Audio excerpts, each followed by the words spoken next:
Welcome, everybody. I'm so glad to see you all here today. This book was phenomenal. I can't wait to hear from our guest author, Lori Kaufman. I'm going to turn it over to Rabbi Shankman to introduce our author. Thank you, Lori.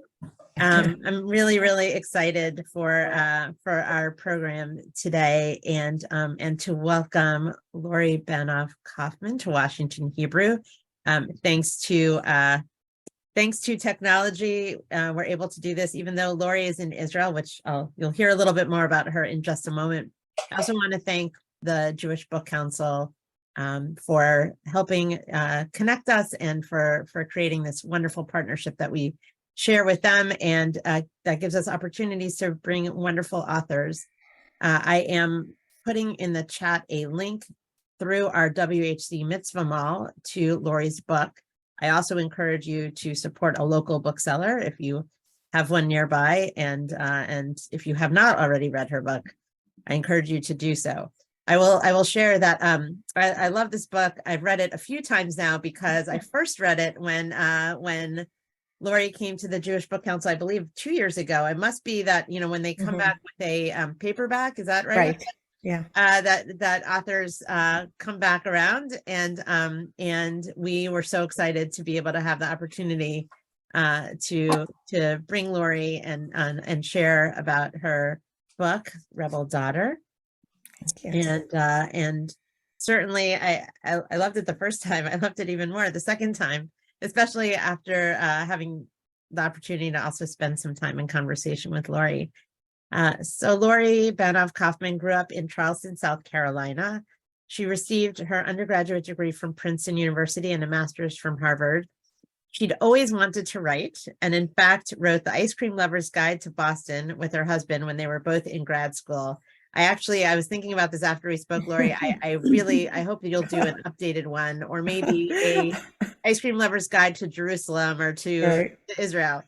While this important addition to the literary canon never made it to the bestseller list, it did get the authors a lot of free ice cream.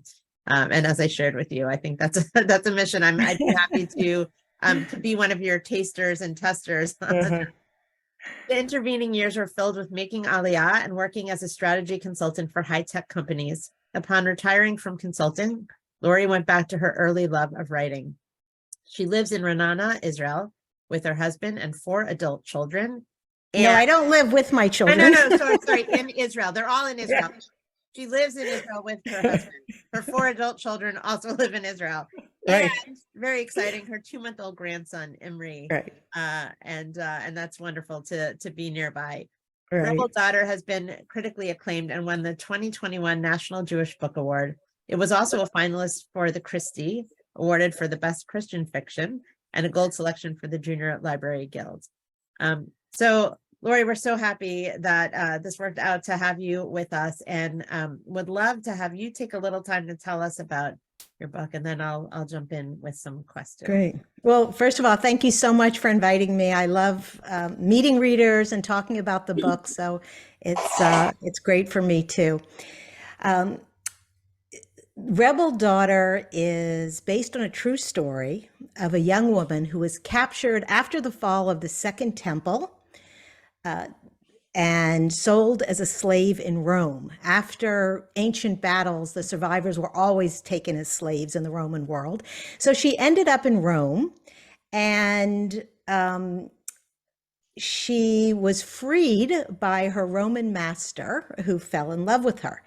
And we know this story because her gravestone was discovered in the Bay of Naples. And it was a huge archaeological discovery because it was the first proof that Jews were brought from Jerusalem to Rome. And we know now that it was the Jews who built the Colosseum, and the money to finance that, as well as much of Rome after their Great Fire, was from the temple treasury. So You may have been in Rome and seen or walked under the Arch of Titus and seen the famous relief of the Roman soldiers carrying away the treasures from Jerusalem and with the menorah. And that's the whole Rome-Israel connection. So I heard about this story from actually a good friend of mine who is the chairman of the history department at Tel Aviv University. And one of the experts in this time period. And he told me about this story, and I thought this was amazing. It's, just so fascinating. How did a Jewish woman and a Roman man whose peoples were fierce enemies, how did they find each other? How did they fall in love? And I thought it was a great story and a great time period, an exciting setting. And I thought, okay, I don't really know much about, I don't know anything really about ancient history, the first century. I've always loved historical fiction. But for me, that meant, World War II, or maybe the Civil War, since I grew up in Charleston. But I didn't really know much about the first century. And as soon as I started learning more about it, I was just captivated. It's such an important time. A time when really the survival of the Jewish people was at stake. So the more I started uncovering about this, unusual love story, this amazing archaeological find, this important time period, I thought, okay, I found my story. And I started writing. I didn't think I would spend 10 years researching it. I didn't think it would take 2 years in the publishing pipeline. I didn't expect to be a debut author at the age of 62. Now I'm 63.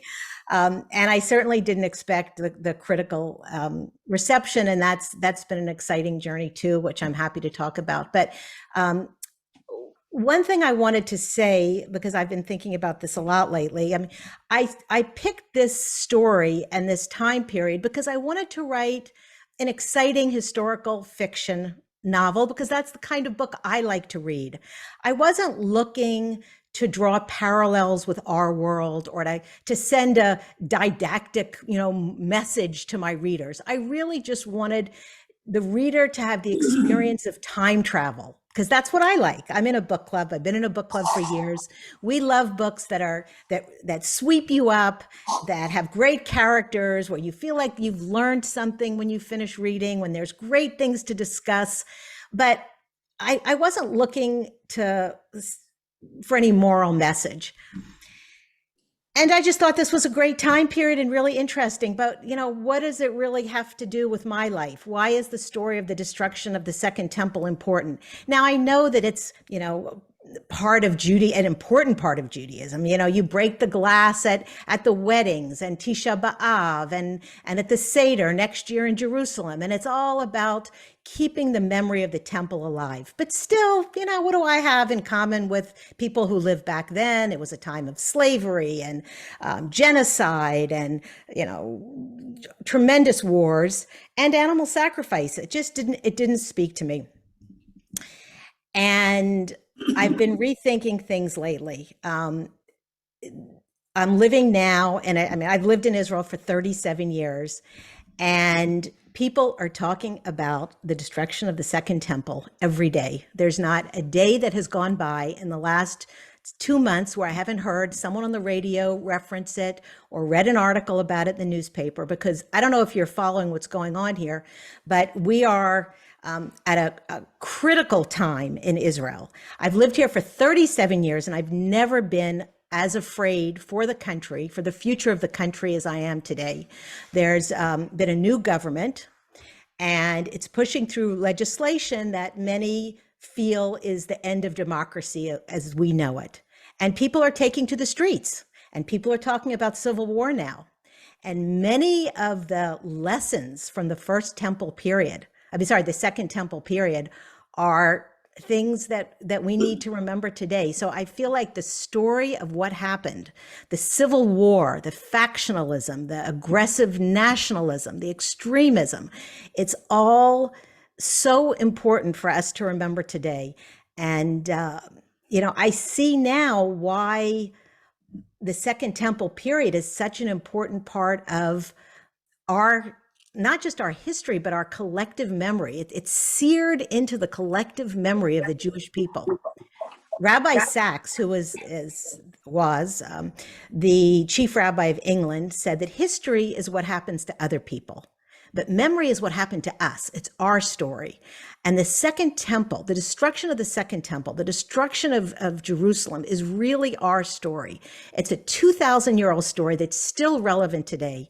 And it's a story of caution. What can happen when we let these things get out of control? But it's also a story of hope, and I'll be happy to talk more about that later. But that's just a little bit of a background of what I started when I embarked on this project and how it's looking to me today.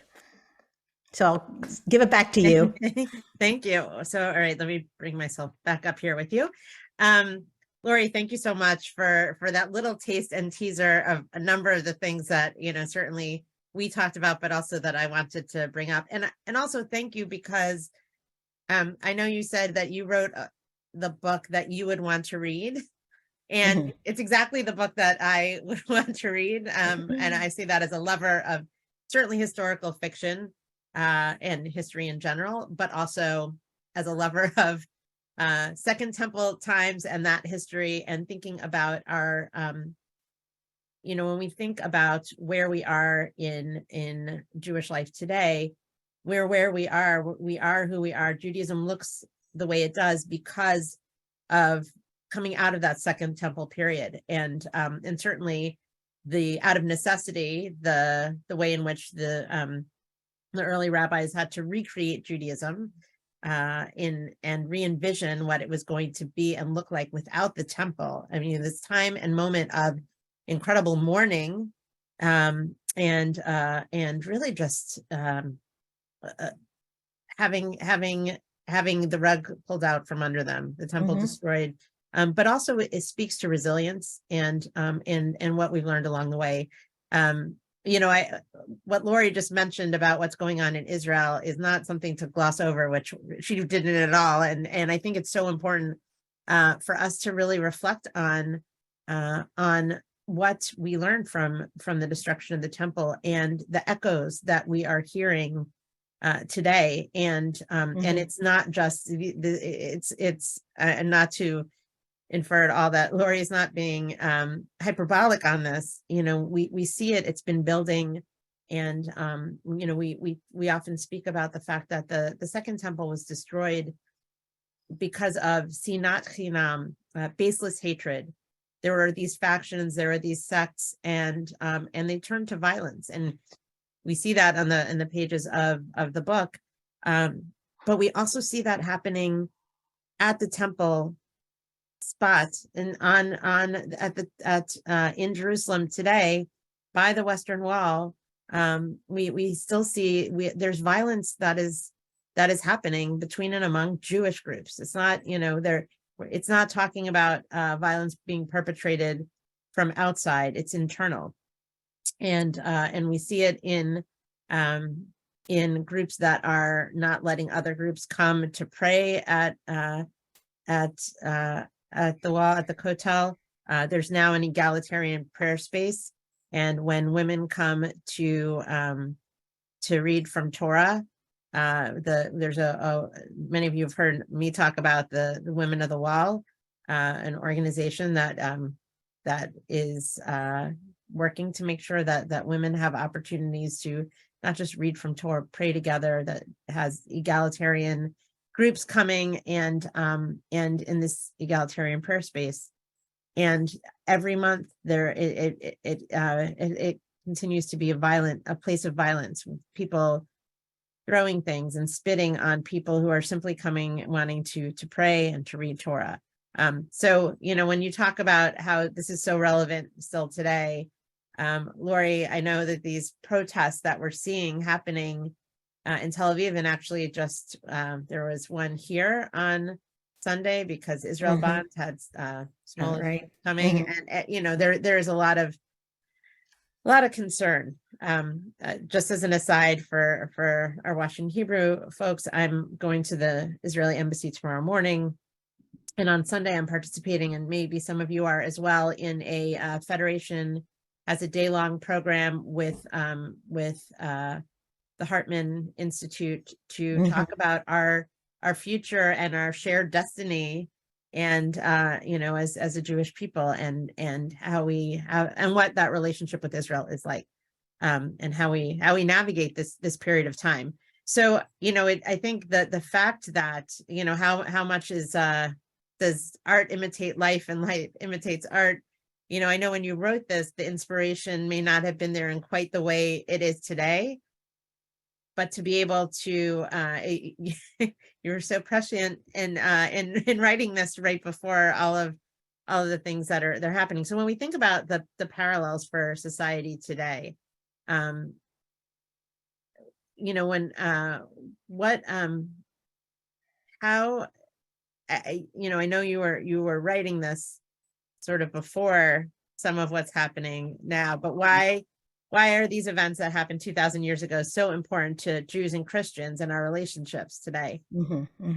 Well, I kind of was chuckling to myself when you said that I was prescient about the events, because I'm thinking anyone who writes about Jewish disasters is probably going to be right at some point. So I'm not sure that makes me any great, seer of the future.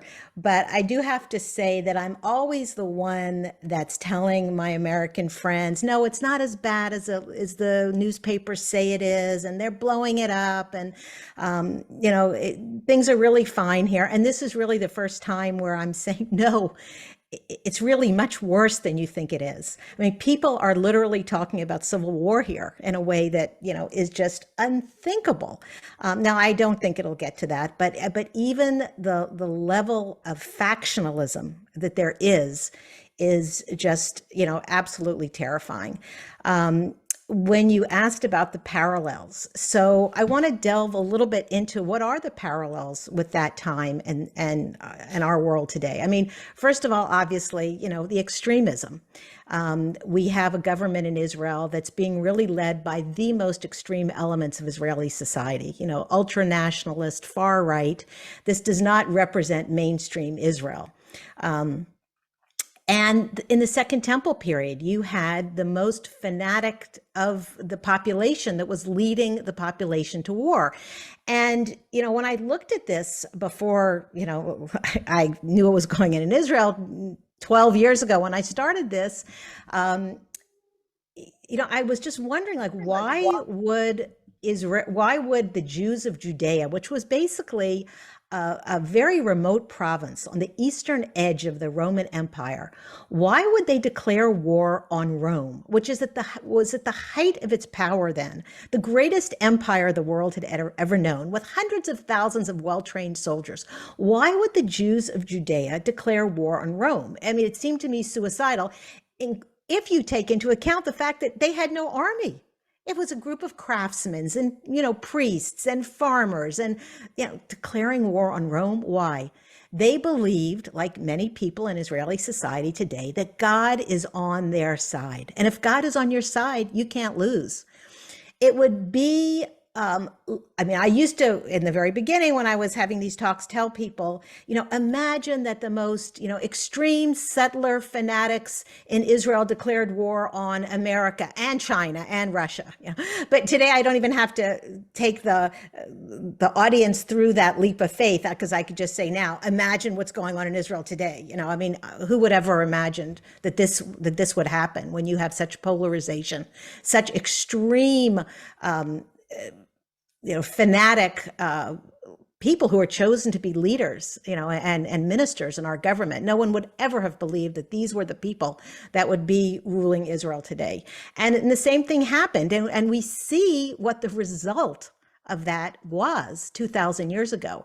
And so we need to heed these lessons. It is very much a cautionary tale. I mean, the extremism is one thing. The other thing that I want to, I've kind of made a few notes of things that I wanted to say that, in my opinion, are very similar and very scary. the messianism, the belief, these apocalyptic beliefs that, the world is coming to an end. Some people were very happy when the second temple was destroyed, because they believed that that was the final battle, meaning that the kingdom of God was about to be established on earth. And many of the extreme settlers today in Israel believe also that the battles are an indication that we're getting closer to, God's kingdom on earth, and that they're necessary, and that you have to fight your way to this, kingdom of God ruling. So this apocalypse, this belief, this messianic belief that God is on your side is it's very scary, and there definitely are. You can hear echoes of it in some of the more extreme elements of Israeli society today.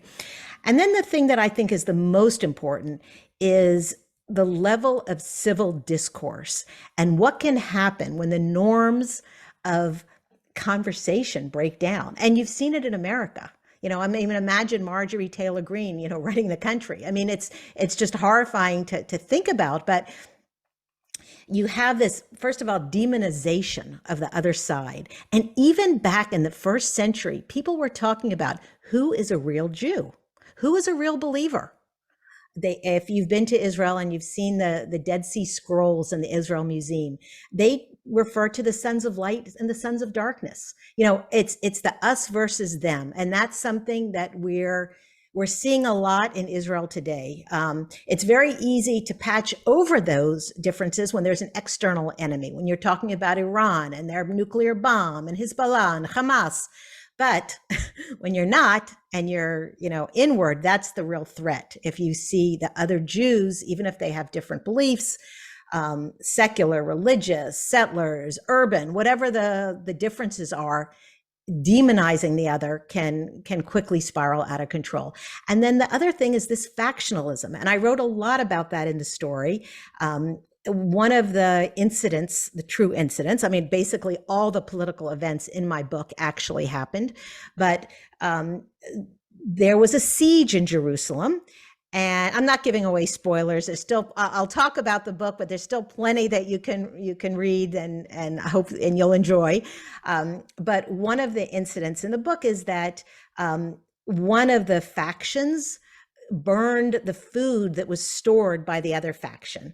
And there was a siege. The Romans laid siege to Jerusalem. That was how ancient warfare was conducted. They had walled cities, and the armies would surround the population and basically starve them out. Well, there was enough food and water to last the residents, according to the rabbis, more than 20 years.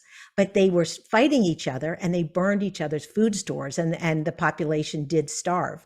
The Romans were sitting out saying, well, let's just wait and let them tear each other apart, which is very much like what's happening today. There's a video circulating of Nasrallah, who's, gleeful about what's happening in Israel. Let's let them do the dirty work, and, we'll wait and see what happens.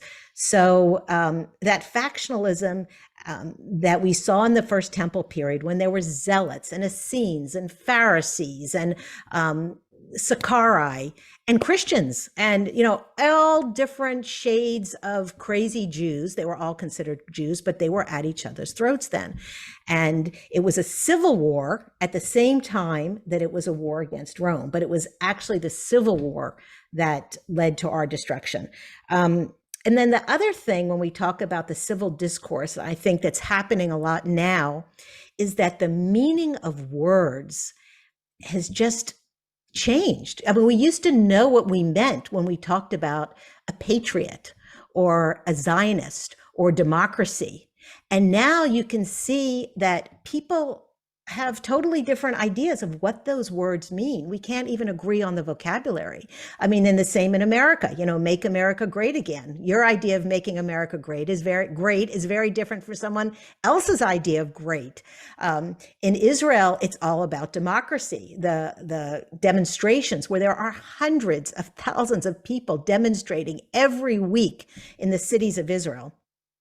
We're yelling demokratia. We're yelling for democracy, and yet the government that's pushing through this legislation believes that they are strengthening democracy. and we're just not able to get over the hump of communicating. And when you demonize the other side, and when you don't even have the same vocabulary, it's very hard to share ideas. So I think those are some of the parallels. I said it's a cautionary tale, obviously, because we see what happened and what destruction, and exile happened, but it's also a story of hope.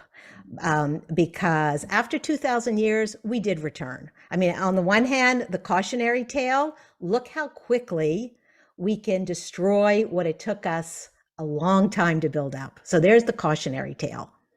But, with keeping the hope alive, and the Jews did keep the hope alive for 2,000 years, and Psalm 137, if I forget thee, O Jerusalem, and, and all the rituals around remembering the temple, we kept the hope alive, and maybe hope in some way kept the Jewish people alive. We were able to come back to Jerusalem. So there's always kind of the caution and the hope. I think we're now at the cautionary time again. And we can't be so smug that, okay, we fought for what we believe in, and now we have our own country, and we're a high-tech success, and we're sitting pretty. Now it's scary times again. And one of the things that people are talking about, again, the Second Temple period is so current in today's conversation in Israel. But people have been talking about the fact that there have been 2 times in our history when Jews, when we had Jewish sovereignty in the land of Israel, the First Temple period and the Hasmonean period, the Second Temple period. And both times, those regimes, those Jewish regimes, when we were in charge, lasted 80 years.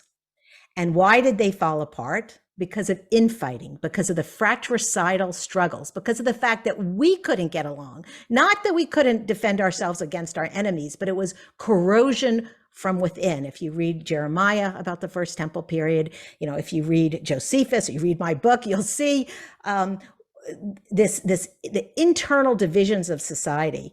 And as we come up this spring on Israel's 75th birthday, it's a kind of chilling thought. We've only made it to 80 before. What's going to happen to our country if this continues? And the next few weeks will be extremely important to see where it all ends up. But I just look at this Second Temple period so differently than I first did when I even started on this. I just thought, wow, this is a great time period, and people don't know about it. And, the customs and what people ate and how they dressed, and, women's roles. Wow, this is really interesting history that people need to learn about. But I didn't see why we had to learn about it until now. And unfortunately, I do.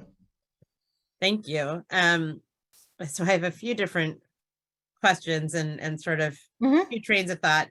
One is on the historical piece, just gleaning a little bit from the gravestone that led to this character, Esther, and her story that you brought alive to us in such a beautiful way. The other historical piece is you mentioned Josephus.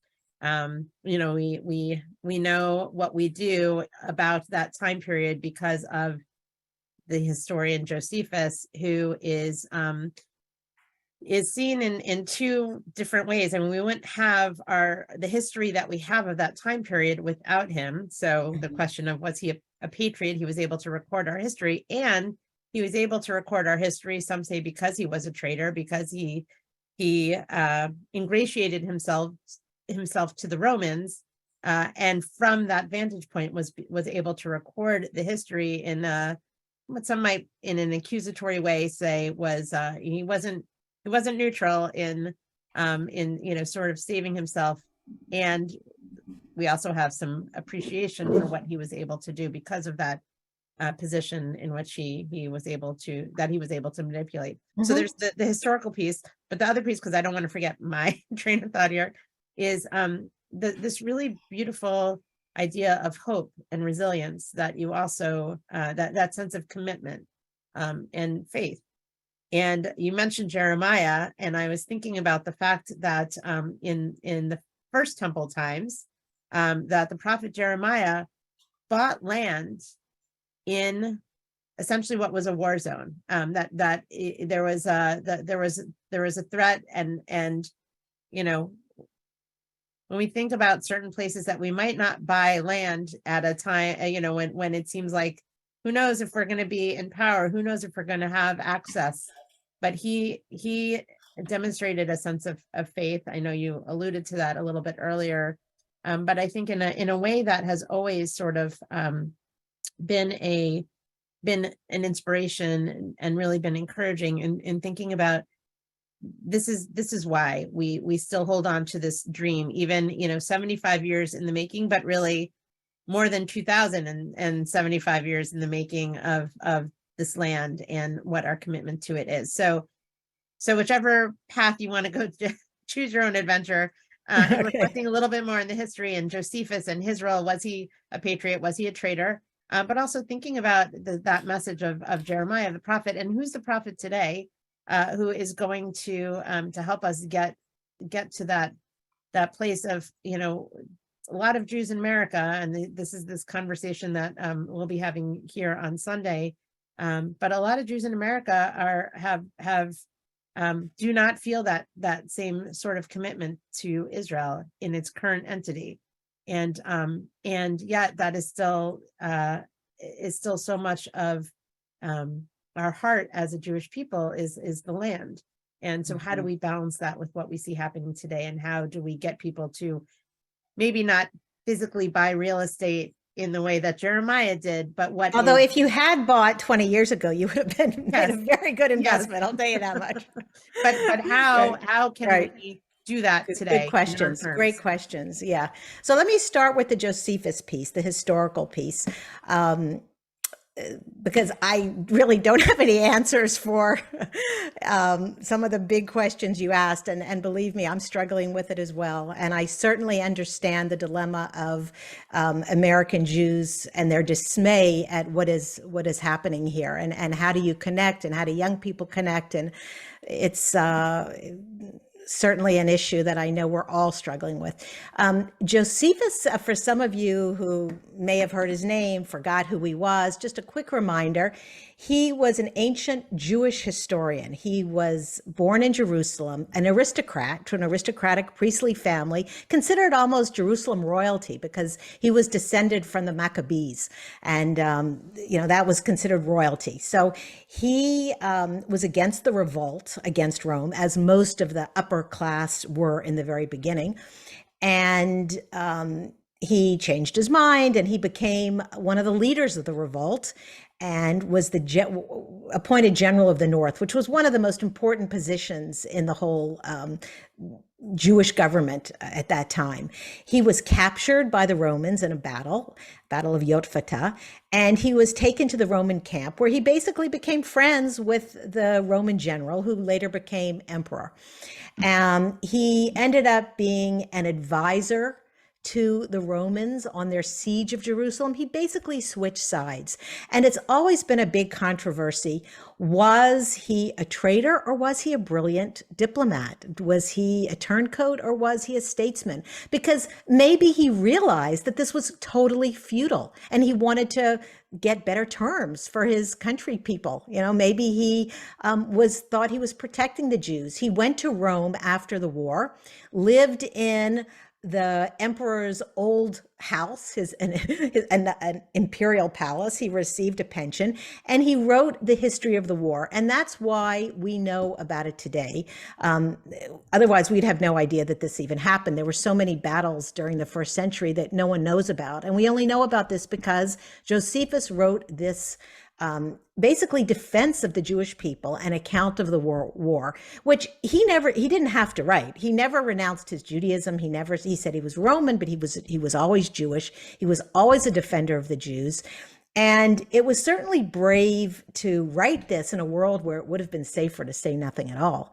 So he's a great fictional character because he's so controversial. And in fact, in Israeli high schools, up until just a few years ago, it was standard on the curriculum that there would be a debate: was Josephus a traitor or was he not? You know, in the early years of the states of the state, there were many myths that people are now reevaluating. I'm sure all of you who've been to Jerusalem, went up to Masada, and heard the story of the brave fighters who thought it made more sense to commit suicide rather than surrender to the Romans. And now people think, wait a minute, these guys were the ones that dragged us into the conflict.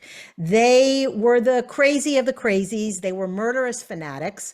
And anyway, why did they kill themselves instead of negotiating? So that's not a place that people go to anymore the way it used to be in the early days of the state, when that feeling of being surrounded by enemies, a small country, and we're going to stand up and be brave. That was when that story really resonated with Israelis. And in fact, they used to take the new inductees into the army, into the IDF, there, you know, at sunset to swear their allegiance to Israel and the army. They don't do that anymore. People have had a bit of a rethink about what does it mean to be a fanatic and, you know, extremist. So Josephus is a complicated character, and people are still debating his role today.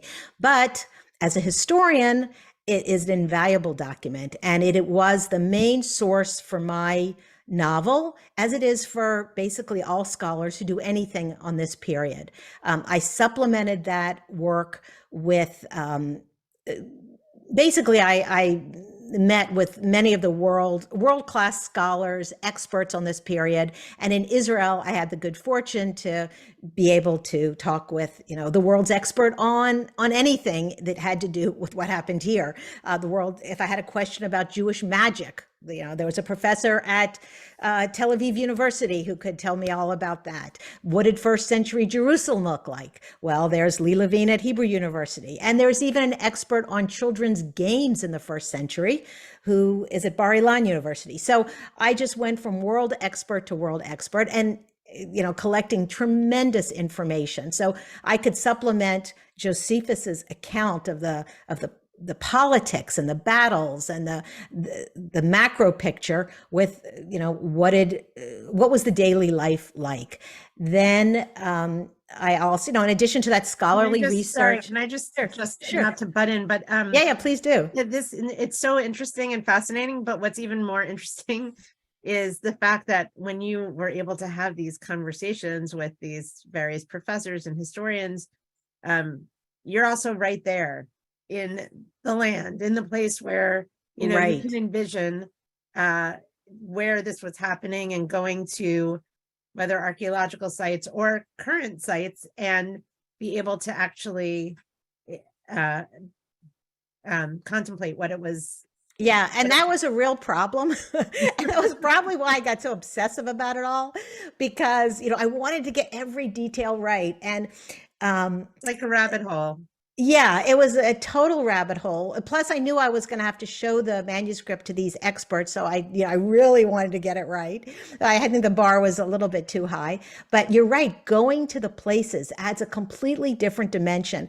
And in order to be able to bring the reader to that time period and make her or him feel like she's there, I needed to really understand on a sensory level what it was like. What would it have been like to run through, run on the hot stones of the Jerusalem alleys, feel the stones of the heat of the stones through my sandals, and smell the spices in the market, and feel my eyes burning from the animal sacrifices. I had to really know what it looked like. And it's not something that we have a reference point like we do for, say, a World War II scene.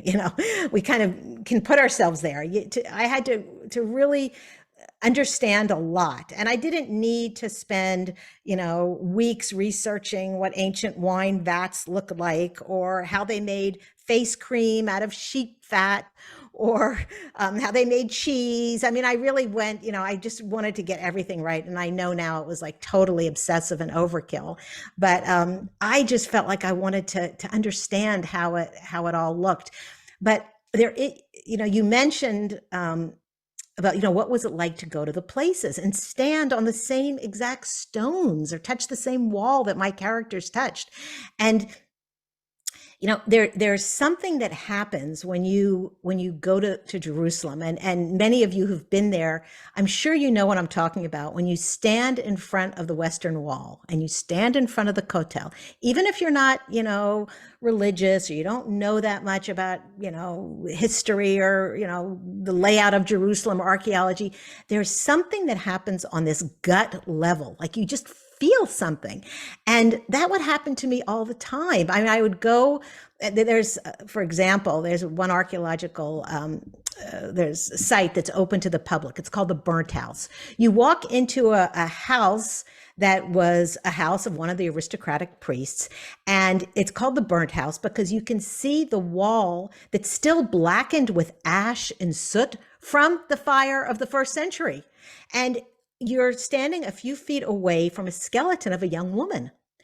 And there's a spear in the corner. You don't know if it's a spear of the rebel or she's trying to defend herself, huddling there, waiting for the Roman soldiers to barge in. I mean, and you're there. This is where it happened. You're literally watching history kind of come alive before your eyes. And every week in Jerusalem, there are more and more discoveries. They just discovered burnt grains, which they think now is the remnant of those stored grain warehouses that the factions were burning of each other. There's the mint that I talked about, where they made coins to commemorate what stage the revolt was in. That has been discovered. I mean, it's just, it's no end to what you can see. And it was fun. And, like you said, I was totally obsessive. I have a few questions that the people have shared, but Sure. But before I get to that, you talked about sort of the rabbit hole, but how much information, and I'm curious about. I know this first book, or second if you count the ice cream, which has value too, but that it took a while to get to it. But now that you've written this, I imagine, because you talked about just the amount of research you did, that there are probably other topics out there. Is there another book, whether connected? So I am writing another book, and I hope it won't take me 10 years, but it's not about this time period. I'm writing about the 1920s in Charleston, South Carolina, a story very loosely based on my grandmother's and her sisters. But it's so fun to be able to read a newspaper from that day, after, traipsing around Jerusalem and trying to uncover 2,000-year-old hints and clues. It's really a different research process. But I'm drawn to periods of great change. And the 1920s, there was the technological change, the introduction of the radio and the car and the consumer culture. And then, of course, all the questions of identity, which is something I spent a lot of time thinking about in Rebel Daughter as well.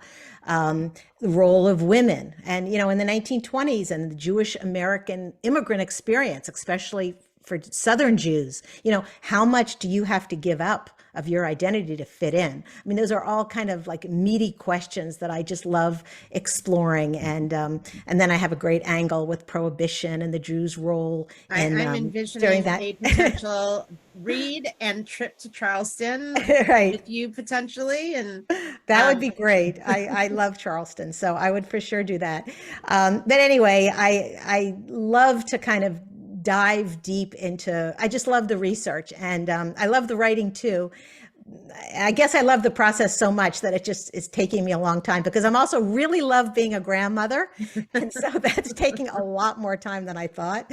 So my writing and these demonstrations, which, I've been going to, and as well as everybody I know. And so life is busy and full right now, but I would love to get that book let's put that, just put that aside, put a pin in it for now. But Yeah. that's something I think that could be a really wonderful opportunity for us to continue to share. A couple of questions, as I mentioned, a couple of questions from our from some of our readers, and one was about the book, I guess the structure of the book itself, which is that at the beginning of each section, there are quotes that are included.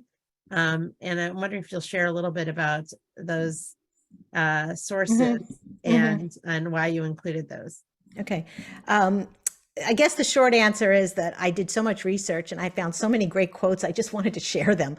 But I think it's important to bring in sort of contemporaneous sources. So you see what people were saying at that time, and so I had quotes from Josephus, I had biblical quotes, and, I wanted to show what the people who lived then thought. It's very hard to put yourself into another character, especially one that lived 2,000 years ago. I mean, I could get the setting right and I could do all that research, but at the end of the day, the writer has to make an emotional connection for the reader. Actually, the reader has to do, I'd say, just as much work or even more than the writer. The reader has to put herself into the characters as well.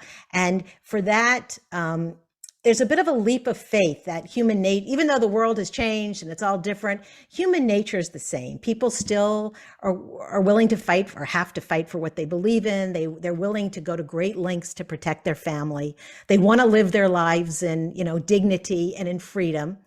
And of course, they want to find love. So, it was that personal connection that I had to work on. And actually, I kind of already forgot your question. You turned me on, and I just, I'm so passionate about this. I can kind of go in any direction, and I'm sorry. Quotes. No, it was about the quotes. Oh, the quotes. Okay. So, right. So I felt that would help people kind of center themselves into the minds and hearts of the characters. So that's why I did it. And it's interesting because some people have said that they really liked it, and other people said it kind of drew them out of the story world, so I guess you can't always get everything right for every reader, but it was fun picking them out. Yeah. And I found for me, it also just, it connects to other aspects of history and sources. And just like we never read Torah only by itself. I mean, we'll read it, certainly at services, but we read it with commentary, that we have centuries of commentary that goes along with it. And often those commentaries are Jewish commentaries, and then sometimes they're the commentaries of the day, and those also enhance our understanding. I want to ask about there's a question about how Esther asserts her own identity, and thinking about that in connection perhaps with the title Rebel Daughter, and also the complicated at times nature of her relationships with her family members, with her mother certainly, and her father, but really thinking about this idea of Esther asserting her identity. So I thought a lot about that, and I wanted the book to be historically plausible. I mean, obviously not everything in the book happened, but I wanted that everything could have happened. And I spent a lot of time learning about for things, for example, like women's literacy in the first century, which surprised me that there was such a high level of literacy for women. It was aristocratic women, not the poor women who would have been too busy working on the farm to learn Greek and Aramaic and certainly Hebrew. But, I wanted to make sure that it was authentic, that I would have a character like that. I think that Esther is historically accurate. She's not typical. She's the heroine of the book, but neither were many other, heroines in Jewish history, Deborah. And I mean, there are many Jewish women that we can point to in our, of strong Jewish women. She was strong. She had a thirst for knowledge, but she still stayed in her lane. She married, I don't want to give away, too much, but she stayed within the expectations that her family set for her and within the world of these strict gender roles of the time. I didn't pick the title Rebel Daughter, just as an aside. My title was Song of Jerusalem, and my editor said that a book with Jerusalem in the title won't sell. And as a first-time author who had a contract with Random House, I was definitely not in a position to argue. But to me, it didn't fit, although some readers have said that it actually does fit, because I don't think that she was a rebel. I think she was a very strong, resilient woman, but she kind of did what was expected of her. She did have a complicated relationship with her mother that I think was also very historically accurate then and even now. But, in those days, the women would get married very young. Well, first of all, many didn't even have mothers because there was such a high level of maternal mortality. Very many women didn't even survive childbirth. So many girls grew up without mothers, and even the ones that did, they would go to live with their husband's family, at age 12 or 13. So they knew there was this separation. Maybe they would hold back a little bit emotionally. Some scholars have claimed that because of the high infant mortality, the mothers tried not to get too emotionally involved with each child. Who knows? I'm sure there was love, but in my book, as well as even today, we're not always saying what we want. There's a lot of miscommunication, frustration, but there was definitely, I think, a move by her mother to have Esther follow a certain path. But I believe that she thought it was to protect Esther. It wasn't to keep her down. I think she really believed that women's role was to put the family first, and we see that today. It's a constant struggle, but I think it's a good kind of book club question. Was she a rebel or was she not? Because I know that we all see it differently. I think a reader kind of puts herself into the book, depending on what stage of life you're at, maybe, or your experiences. And I know when I speak with younger people who've read this book, they really relate to Esther's struggle to find her place in the world, and first love. And when I speak with other people, older people who have a more nuanced, seasoned view of women's trajectory and women's roles, they might relate to something else. Thank you. It was interesting thinking about the title and seeing that question last night after seeing, as I mentioned at the beginning to some of you, that Lori Wise and I saw the production of Gloria, A Life. I think that's the full title, which is the story of Gloria Steinem.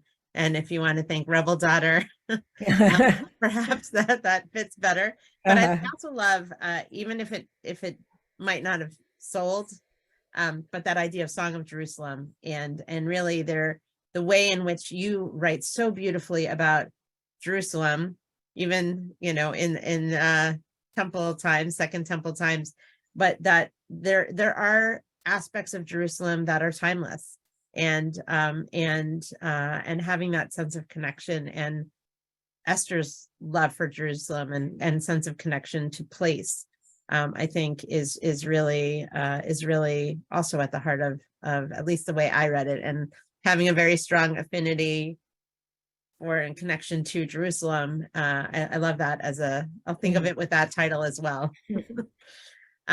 Lori, thank you so much for spending time with us today, and really just such a pleasure. And I'm serious about your book about Charleston. As I shared with Lori, and some of I took my first trip to Charleston, not through Charleston, but to Charleston, just a few months ago, and very eager to go back and spend more time. And I just love the idea of that being a trip that perhaps some of us take together, and so we'll look forward to that. And Great. Hopefully we can, that can be not pressure, but an incentive. Great. To take less than 10 years to, but we know once you've done something once, and you certainly have that in you, that will be even if you want a research trip, and Right. we'll be happy to join you as you do that as well. But really, enjoy your time with Imri, Thank you. and when he's sleeping, and then you can do some writing. And we look forward to Thank you so continuing much. to connect and It's share. really been a Thank you so much. pleasure. I really appreciate it. And we'd love to also call on you for your insights and impressions of what you're experiencing in Israel now. And I know many of us have people and know people in I'm Israel, sure. some of us taking trips, etc. And it's also helpful to know and get that eyewitness account. And just one request from you, if you don't mind, if you have read the book, if you could leave a review on Amazon or Goodreads. You don't have to have bought the book to read the review, and it can be just one word, but each review is just worth gold to me, because the algorithm, each review boosts the algorithm hundreds of places, the search algorithm. So it's really important. And if you could take the time to do that, I would so appreciate it. And we'd be happy to. I'm putting the link again into the chat through the Mitzvah Mall. But also, again, thank you. That makes a huge difference. And I'm glad you enjoyed it. And hopefully I'll see you on a Jewish history / ice cream tour of Charleston. That sounds great. Okay. Lori, thank you so much. Thank you very much. Bye-bye. Bye-bye, everybody. Bye-bye.